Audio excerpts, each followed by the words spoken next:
Hampir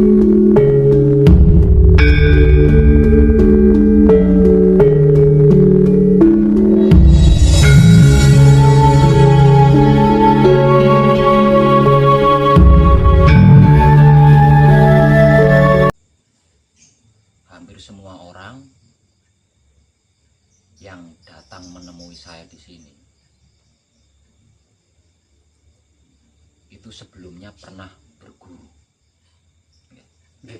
pernah mempunyai guru, artinya pernah mempelajari sesuatu sebelum belajar bersama saya di pesanggrahan.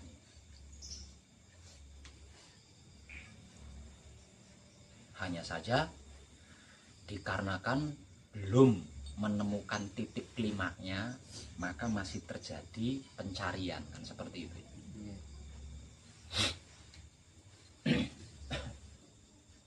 Lah, saya itu sangat berharap untuk panjenengan yang sudah ada di sini, atau untuk para kadang yang masih ada di luar sana, yang masih dalam perjuangan untuk bisa datang menemui saya di sini mengikuti gembleng atau manekung. Itu tidak menceritakan kepada saya atau kepada siapapun tentang keburukan atau kejelekan gurunya.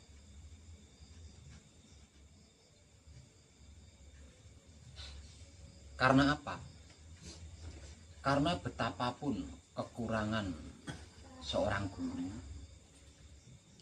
betapapun buruknya seorang guru, dia pernah menjadi pelita di dalam gulitanya panjenengan.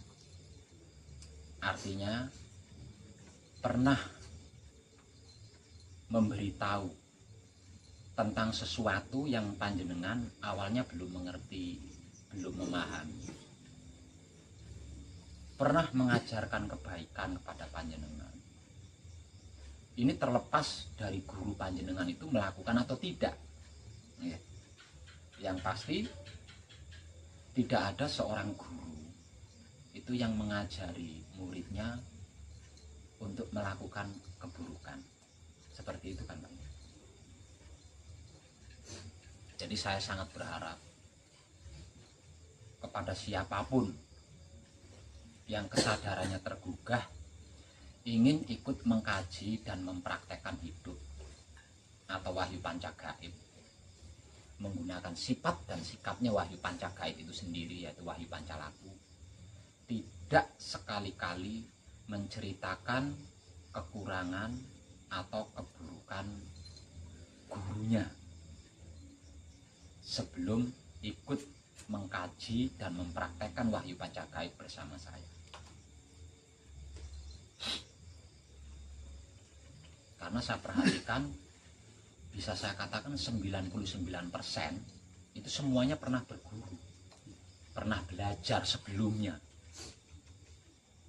Hanya saja dikarenakan belum menemukan titik klimak dari yang dipelajari, maka masih mencari hingga pada akhirnya sampai di pesanggrahan ini dan melakukan pengkajian dan pempraktekan bersama saya.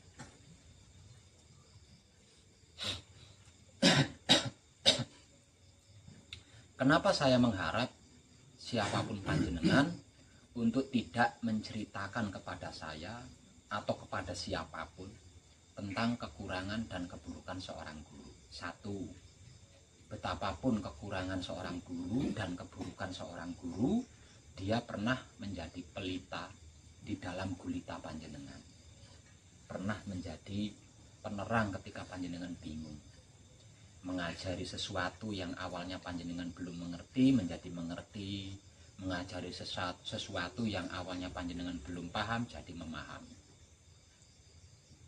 Dan kelakuan di dalam spiritual tidak ada yang lebih baik dari itu. Tidak ada yang lebih baik dari itu. Jadi apapun dan bagaimanapun guru panjenengan dulu, jangan pernah menceritakan kekurangan dan keburukannya kepada siapapun. Kenapa saya mengharap seperti itu?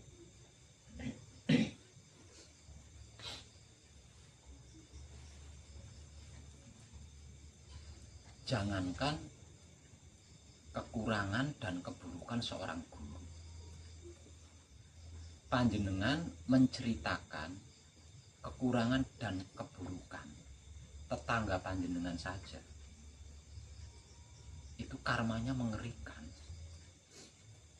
Apalagi yang panjenengan ceritakan adalah seorang guru, orang yang pernah berjasa pada panjenengan.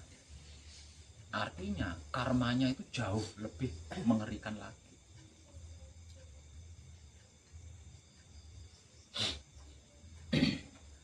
Ini dulu pernah saya alami. Semenjak saya menemukan titik klimaknya Manunggal Jati, maka sejak itu saya selalu berusaha semaksimal mungkin untuk menjaga dan mempertahankan pencapaian saya.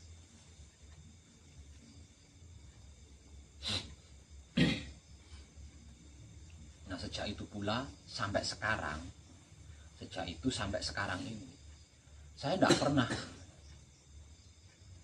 tidak pernah menceritakan seluruh kadang saya sesama putra kekudangan Romo tentang keburukan dan kejelekannya atau kekurangannya kepada siapapun.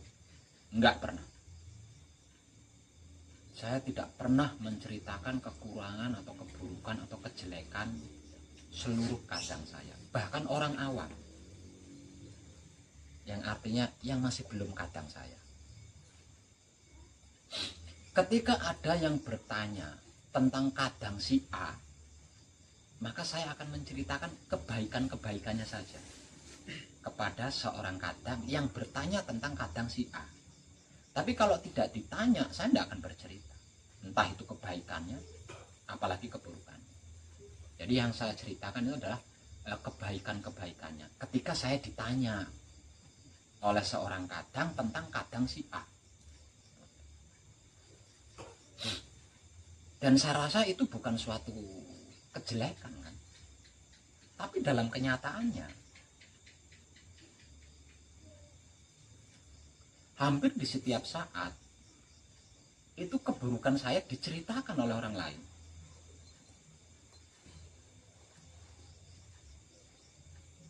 Keburukan saya dijadikan bahan cerita oleh orang lain, diceritakan ke sana, diceritakan ke sana.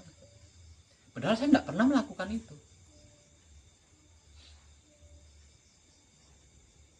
Jadi kalau ada orang yang belum kenal saya, orang yang belum pernah ketemu dengan saya, bertanya dengan saya, itu yang diceritakan keburukan saya. Jadi orang yang belum kenal saya, belum tahu saya itu jadi menahan diri kan. Jangankan bersedia berkenalan dengan saya, malah jadi tidak suka dengan saya.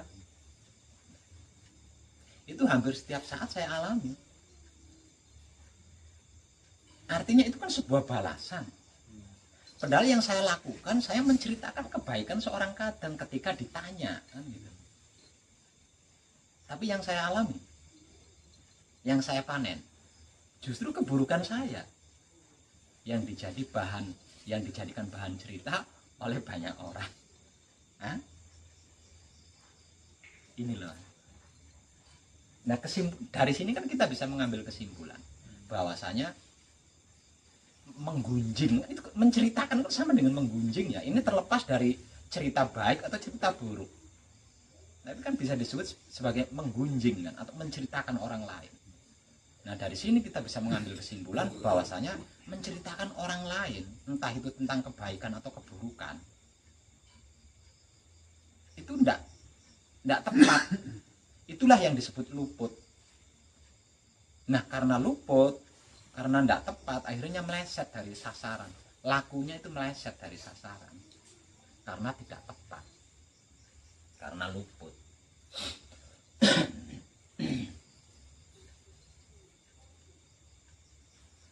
Jadi saya sangat setuju dengan para motivator yang mengeluarkan kata-kata mulutmu adalah harimaumu. Itu saya sangat setuju, sangat setuju. Lawang saya mengalami gitu.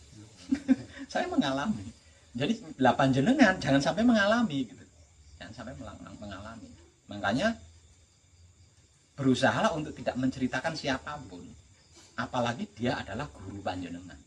Orang yang pernah membimbing panjenengan. Jangan sekali-kali. Kalau tidak ingin dimakan oleh mulut panjenengan sendiri. Itu saya mengalami. Jadi unik.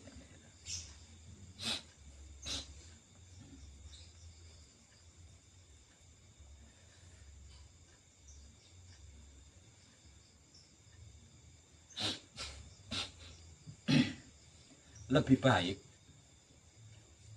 baik kita memperbanyak kelakuan baik, melakukan kebajikan sebanyak mungkin. Yang sering saya bahasakan sebagai menebar kesadaran rasa cinta kasih sayang Romo kepada siapapun, apapun, dimanapun, hingga sampai kapanpun. Itu lebih baik dari semuanya. Sedangkan yang lain nggak usah ikut campur, nggak usah cawe-cawe. Terlebih lagi orang yang kita ceritakan itu, entah itu baiknya entah itu buruknya, belum tentu terima loh, belum tentu menyukai. Nah ini sudah lain lagi kalau sudah seperti ini. Jadi orang yang kita ceritakan baiknya itu belum tentu suka, belum tentu menerima, belum tentu rela. Apalagi keburukannya, kekurangannya yang kita ceritakan sudah sangat jelas tidak akan terima senang. Kalau sampai mengetahui, belum lagi ditambah karma. Wah, kanan kiri kita dapat itu. Noleh ke kanan kita dapat karma, noleh ke kiri kita dapat karma.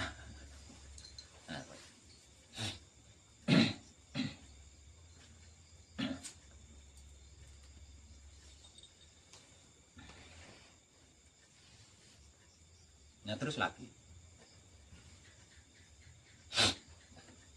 ada beberapa kadang yang salah paham dengan penyampaian saya.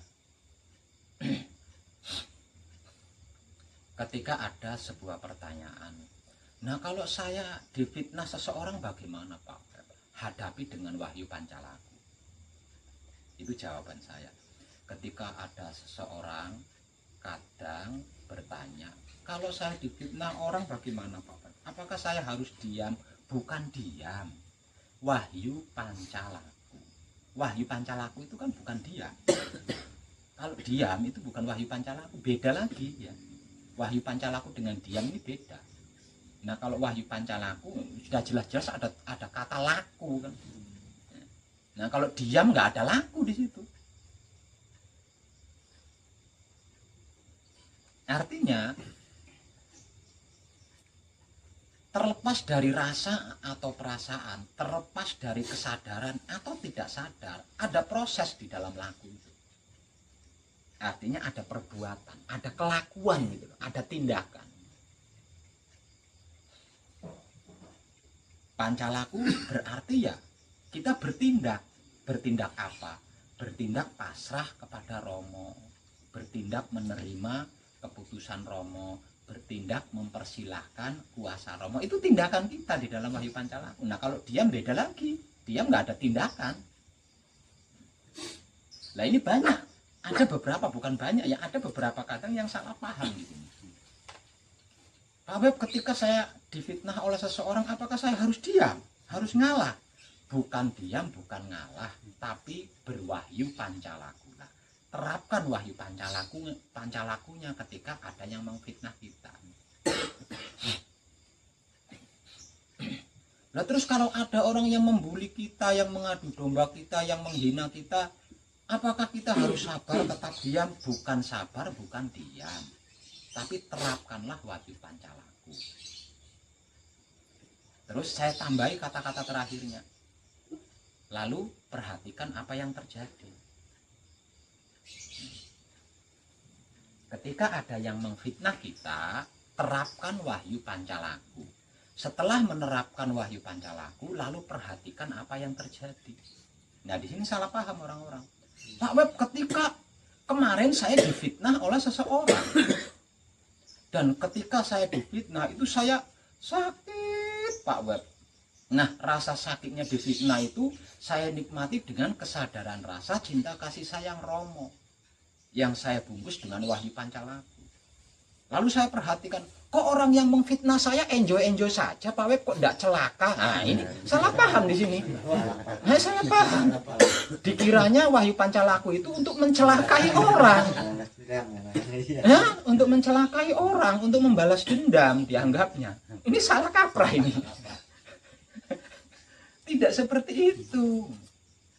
Jadi, ketika kita difitnah oleh seseorang dan kita menerapkan wahyu pancalaku, terlebih lagi bisa ditambah dengan sistem menebar kesadaran rasa cinta kasih sayang Romo kepada orang yang memfitnah kita. Lalu perhatikan apa yang terjadi. Bisa saya pastikan orang yang memfitnah kita itu akan sadar bahwa dia itu salah. Nah, setelah sadar akhirnya dia bertobat. Nah, setelah bertobat dia melakukan kebaikan. Setelah dia melakukan kebaikan dia akan menjadi tercerahkan. Lah, di sini kita sudah menjadi pahlawan tak tercatat loh itu. Sudah menjadi pahlawan yang tidak tercatat. Nah, ini tindakan yang sangat mulia. Lah, ini loh yang dimaksud kebajikan. Jadi jangan salah paham kalau wahyu pancalaku itu untuk balas dendam, untuk menyakiti orang lain yang memfitnah kita, bukan. Unik ya. Nah, aneh di situ. Jadi bahasa saya kan, ketika ada yang memfitnah kita, terapkan wahyu pancalaku. Lalu perhatikan apa yang terjadi. Nah, dia mengira apa yang terjadi itu orang yang memfitnah itu akan mengalami kecelakaan atau apa begitu. Aduh, gagal total ini.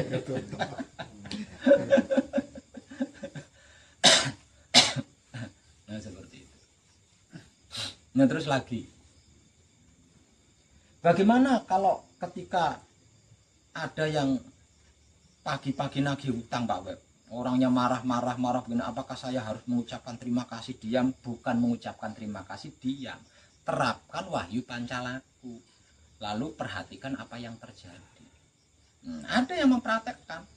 Ketika saya ditagih utang, Pak Web, kan marah-marah tuh orang, bos, saya malu banget. Kemudian saya terapkan wahyu pancalaku. Saya tambahin lagi dengan menebar kesadaran rasa cinta kasih sayang Romo kepada orang yang nagih saya itu. Besoknya masih nagih lagi, Pak Web. Kok utang saya nggak lunas? Lah, dikiranya wahyu pancalaku itu buat melunasi utang.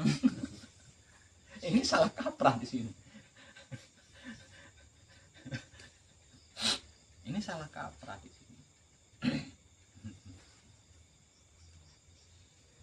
Jadi ketika wahyu pancalaku kita terapkan kepada orang yang nagih hutang, terlebih lagi ditambahi dengan sistem menebar kesadaran rasa cinta kasih sayang Romo kepada orang nagih itu. Orang nagih itu akan luluh, bisa bersabar nunggu sampai kita bisa bayar hutang. Jadi tidak marah-marah lagi. Dia akan tetap, namanya orang punya hutang lah, kok enak teman. Wong di hutang terus nerapnya wahyu pancalaku terus yang dihutangi lali, lah kok enak teman. Nah, dengan kita menerapkan wahyu pancalaku, orang yang nagih itu akan menjadi sadar. Dengan kesadarannya akhirnya dia akan memberi kesempatan, peluang, bahkan berdoa agar kita yang punya utang dilancarkan rezekinya sehingga kita bisa membayar utang. Seperti itu. Jadi jangan salah paham itu.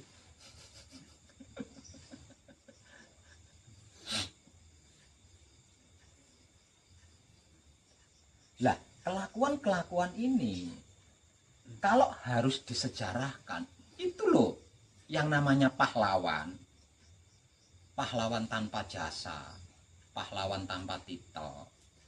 Itu loh satrio sejati, sejatining satrio.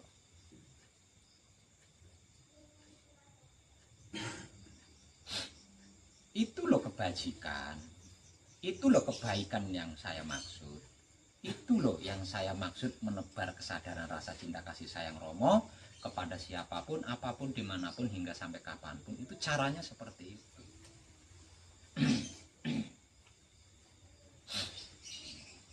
Jadi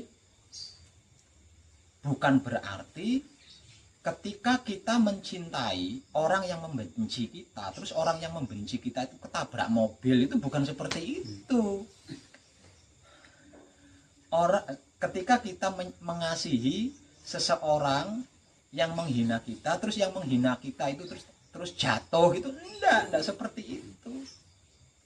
Ketika kita menyayangi seseorang yang mengfitnah kita, terus yang mengfitnah kita itu akan celaka, akan mati, sekarat, enggak seperti itu. Nah, kalau kejadiannya seperti itu, pancalakunya apa maksud dari pancalaku?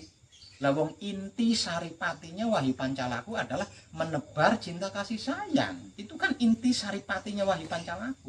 Nah, kalau sampai mencelakai sesama hidup, lah terus di mana? Apa maksudnya Wahyu Pancalaku kan?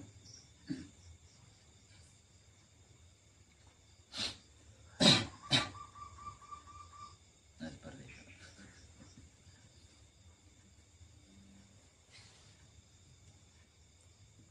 Jadi ketika kita melakukan kebajikan, ketika kita menebar kesadaran rasa cinta kasih sayang Romo kepada siapapun, apapun, dimanapun, hingga sampai kapanpun, yang kalau harus dijelaskan, kita bersedia mencintai orang yang membenci kita, kita bersedia mengasihi orang yang menghina kita, yang mencaci maki kita, yang mempermalukan kita. Kita bersedia menyayangi orang yang mengfitnah kita, yang mengadu domba kita, dan kita melakukan kebaikan-kebaikan kepada seseorang yang mengutuk kita, yang mencela kita, yang menghakimi kita. Nah, orang yang membenci kita, orang yang menghina kita, mengfitnah kita, mengutuk kita, itu akan sadar. Nah, dengan kesadarannya dia bisa mengetahui bahwa apa yang dilakukan itu tidak baik. Nah, ketika dia bisa menyadari dirinya bahwa dirinya itu telah melakukan sesuatu yang tidak baik, dia akan bertobat. Artinya menghentikan perbuatan yang tidak baik itu. Dan ketika dia bertobat, maka pada saat itu pula dia akan tercerahkan. Orang yang tadinya membenci kita, menghina kita, mengfitnah kita, mengutuki kita, menjahati kita itu tadi akan tercerahkan. Lah, ini loh arti maksud daripada kekudangan Romo yang pertama. Kitab suci sejati ada makna, itulah wujud kita. Lah itu loh maksudnya itu di situ. Jadi bukan mereka itu nanti akan celaka, kan itu bukan gitu loh. Tidak seperti itu.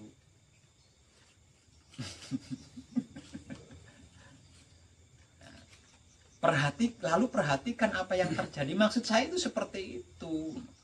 Jadi jangan mengharap yang menghina, yang memfitnah kita itu akan celaka, akan mati. Itu lah kok kejem temen.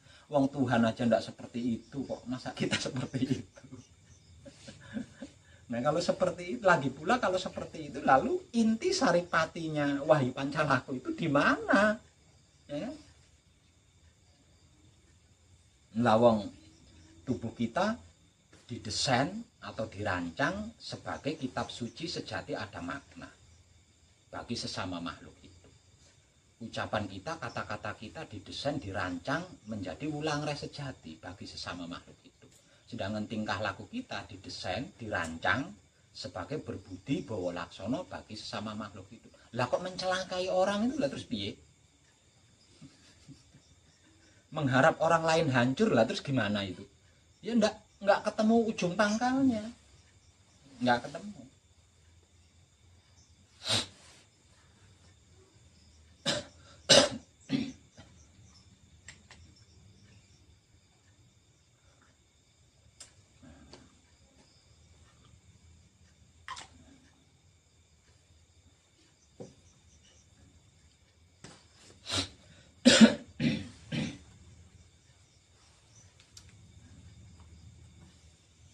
Nah, untuk kita semua harus berhati-hati di bagian ini. Karena apa? Karena kita belum terbiasa. Artinya kita akan mengalami kesulitan-kesulitan di sini. Disebabkan dikarenakan kita belum terbiasa.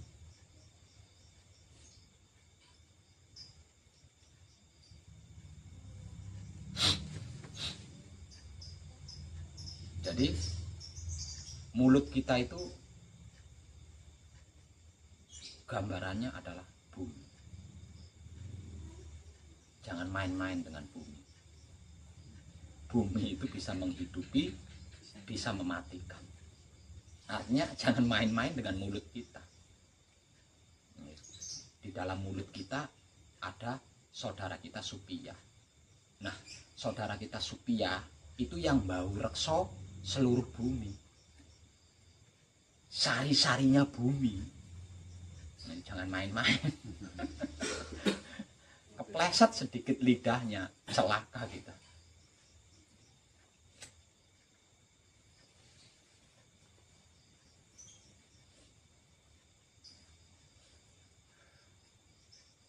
Dan kesalahan atau ketidaktepatan yang paling sering terjadi dan hampir setiap saat kita itu mengalami adalah kata-kata. Kata-kata. Wih, dan benar-benar luar biasa. Saudara kita Supiyah itu, benar-benar luar biasa. Jadi jangan heran kalau Supiyah itu dikatakan paling sakti dibanding yang tiga, dibanding Mutmainah, dibanding Aluamah, dibanding Amarah. Yang tersakti itu adalah Supiyah. Diam, dia diam. Tapi jangan coba-coba dengan diamnya. Dia bisa menghidupkan, bisa mematikan. Jika sampai kepleset. Makanya saya sangat setuju dengan para motivator yang mengatakan mulutmu adalah harimau. Itu saya sangat setuju sekali itu. Ya, soalnya saya sering mengalami di situ, sering mengalami.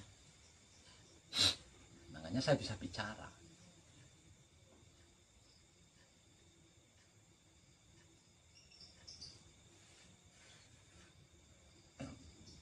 Jadi sekali lagi saya ulang dan saya tegaskan tentang harapan saya kepada siapapun yang datang ke pesanggrahan ini untuk ikut mengkaji dan mempraktekkan bersama saya tentang apa dan bagaimana Wahyu Pancagaib dan Wahyu Pancalaku.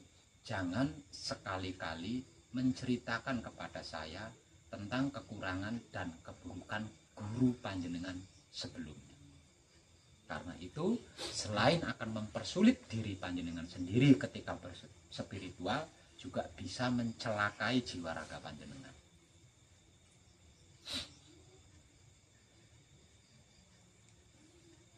Disebabkan seberapapun buruknya seorang guru, seberapapun kekurangan seorang guru, dia pernah menjadi pelita di dalam gulita panjenengan, pernah menjadi penerang di dalam gelapnya panjenengan.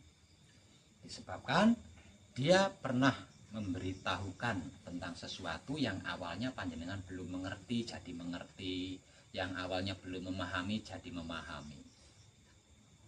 Dan tidak ada kelakuan yang lebih baik dari itu. Dan sesungguhnya itulah, disadari atau tidak disadari, itulah yang dimaksud kitab suci sejati ada makna.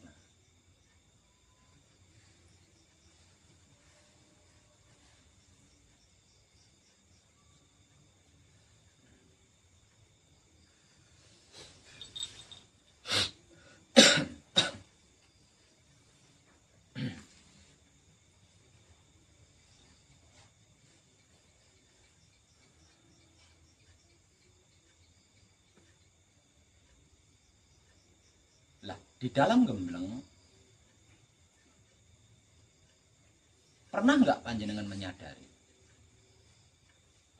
ketika bersabda Palungguh Pambuka atau bersabda Kunci atau mungkin bersabda Pauling, ketika menggunakan suara seperti apa ketika tidak menggunakan suara seperti apa? Pernah nggak panjenengan menyadari? Itu loh gaibnya saudara kita Sufia. Nah, dia mengajari ketika kita berucap menggunakan lesan, ketika kita berkata-kata menggunakan lesan, ketika kita berkata-kata tidak menggunakan lesan, dan ketika kita berkata-kata tanpa menggunakan lesan, berarti asli Sufia. Tapi kalau kita berkata-kata menggunakan lesan, berarti ada perantara di antara Sufia, antara kita itu. Pasti beda nih, rasanya beda di situ. Rasanya beda. Ada sulit dan gampang di situ. Ada yang mengalami lebih gampang menggunakan suara. Ada yang mengalami lebih gampang tidak menggunakan suara. Ini berbeda-beda di sini.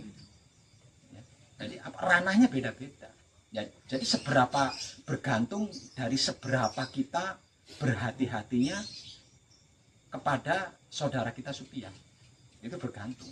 Nah, kalau kita selalu berhati-hati dengan saudara kita Sufia, berkata-kata menggunakan lesan ya enjoy, tidak ada masalah. Berkata-kata tanpa menggunakan lesan ya enjoy, tanpa masalah.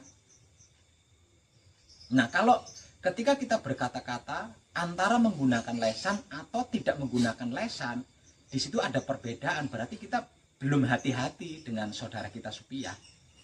Masih belum berhati-hati di situ. Artinya ada kemungkinan jenengan akan terpeleset di situ. Artinya ada kemungkinan panjenengan akan terpeleset di situ.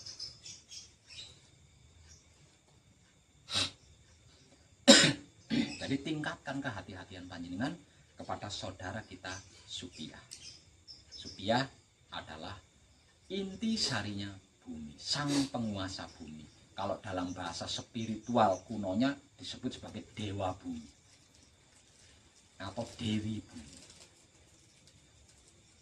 Dalam bahasa adat Jawanya ibu bumi. Jadi induknya bumi. Nah, kalau kita berhati-hati dengan saudara kita Sufia, kita akan lebih dekat. Nah, kalau sudah lebih dekat, kita akan mengenal. Nah, kalau kita sudah mengenal, nah kita bisa menguasai bumi. Lah wong ratu ini dikuasai apa meneh anak buah itu? Bumi kan anak buah ya.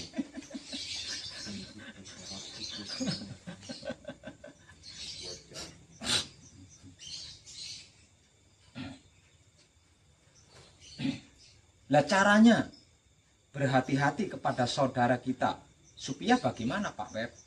Hati-hati dengan kata-kata kita, dengan ucapan kita, dan hati-hati dengan tanah yang sedang kita injak. Secara spiritual berhati-hatilah dengan kata-kata atau ucapan kita. Secara non spiritual berhati-hatilah dengan bumi yang sedang kita injak. Karena bumi yang sedang kita injak itu anak buahnya saudara kita Sufia. Kalau dia tidak terima, dia lapor sama Sufia. Maka Sufia ada di dalam diri kita kan. Walah dora tarik bagian jerone awake dhewe.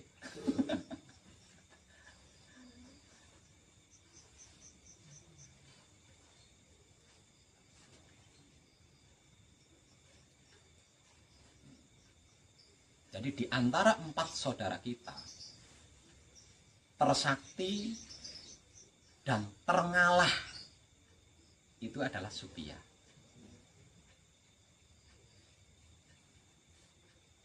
Walau begitu, yang 3 tidak mau dikatakan tidak sakti itu, enggak.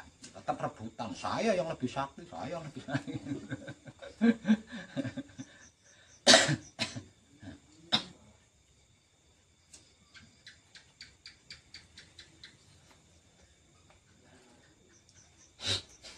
Apalagi saudara kita Sufia ini kita ajak bersama melakukan kebajikan, menebar kesadaran rasa cinta kasih sayang Romo kepada siapapun, apapun, dimanapun, hingga sampai kapanpun. Oh, semakin akrab dengan kita, karena memang dia diciptakan sebagai alat untuk itu.